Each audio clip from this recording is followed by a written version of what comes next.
Mes chers amis, aujourd'hui je vais vous présenter 5 poèmes écrits par Bénis Raouf. J'espère qu'ils vont vous plaire. Dans les commentaires dites-moi lequel de ces poèmes vous avez le plus apprécié. À présent nous commençons par Volupté féminine. Rien n'est plus merveilleux que le regard d'une femme. Lorsque tout feu tout flamme, il vous fixe droit dans les yeux. Toute une volupté émane de votre être sensible, qui se sent irrésistible devant une telle femme, cette main lisse qui se tend, et qui vous salue faiblement, comme pour s'offrir tendrement à votre ser ardent. Ses cheveux qui se démêlent, sous l'ivresse de la passion, qui se donne comme le blé avant la moisson, aux caresses du vent qu'il croit éternel.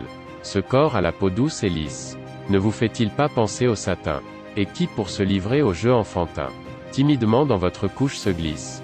Pour toute cette femme sensible, et le charme de la vie, sans elle où en seraient nos nuits, ô nous les hommes, sûrement lamentables. Passons à présent au deuxième poème de Bénis Raouf, intitulé La mort. La mort. La mort hante mon esprit, et je n'en ai point peur. Je l'accepte sans mépris, et de bon cœur, je ne vais pas mourir lâche. Et je le crie sur tous les toits, très fort pour qu'elle le sache, pour qu'elle respecte mon moi. Les yeux grands ouverts je l'appelle. Viens, accepte le combat, comme moi tu n'es pas éternel. À ton tour aussi tu mourras. Après m'avoir gagné, qui sera le vainqueur, quand tu auras fini de régner? Moi je serai ailleurs, ailleurs dans un monde réel, où tu n'auras aucun droit. Je serai un être éternel, qui rira de nouveau de toi. Poème écrit par Bénis Raouf. Troisième poème de Bénis Raouf, intitulé Guerre et destruction.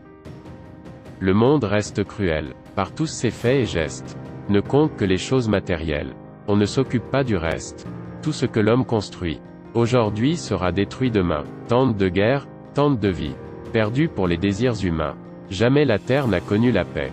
Se reposera-t-elle un jour? Sûrement pas à coups d'épée. Car qui les donne, les reçoit à son tour. En Palestine, en Iran, on se bat encore. Tente d'orphelins et de tyrans. Partout l'odeur de la mort. Est-ce le destin de l'homme de vivre sous l'oppression, sous la haine? Je ne crois guère en ces normes. La paix doit retrouver son règne. Le quatrième poème de Bénis Raouf est intitulé L'effet des contemplations. Souvent je contemple de ma fenêtre ces couleurs que le soleil ravit au couchant. Devant un tel spectacle je me sens naître. Il me semble voir des anges et entendre leur chant. Doucement je vois le soleil mourir à l'horizon. La lune porter son deuil dans l'obscurité. Il me semble de l'infini entendre un son, bercer les amants fidèles de leur témérité. Mon corps frémit sous la brise nocturne. Mon âme s'enivre du chant divin.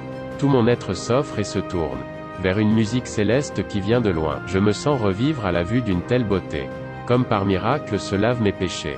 Je me sens attiré vers la loyauté, la vérité, la sincérité, que j'ai tant cherché. Poème écrit par Bénis Raouf. Cinquième poème de Bénis Raouf, intitulé Corps, âme et nature. La nature t'entoure de sa lumière. Offre-toi corps et âme à son mystère. Fais-toi un être orgueilleux et fier, et tu vivras heureux sur terre. Laisse-te pénétrer la musique céleste. Offre-toi à elle et laisse-la faire. Elle seule est capable par son concert d'émouvoir ton âme et la rendre leste. Oublie tout ce qui te fait de la peine. Détache-toi de tout ce qui te perd. Sur le monde ce n'est pas toi qui règne. Tu n'es qu'un pauvre passager sur terre. Parle-toi dans le calme et le silence. Laisse réfléchir paisiblement ton cœur. Puisse-t-il allumer une lueur qui répondra à toute ta souffrance. Poème écrit par Bénis Raouf.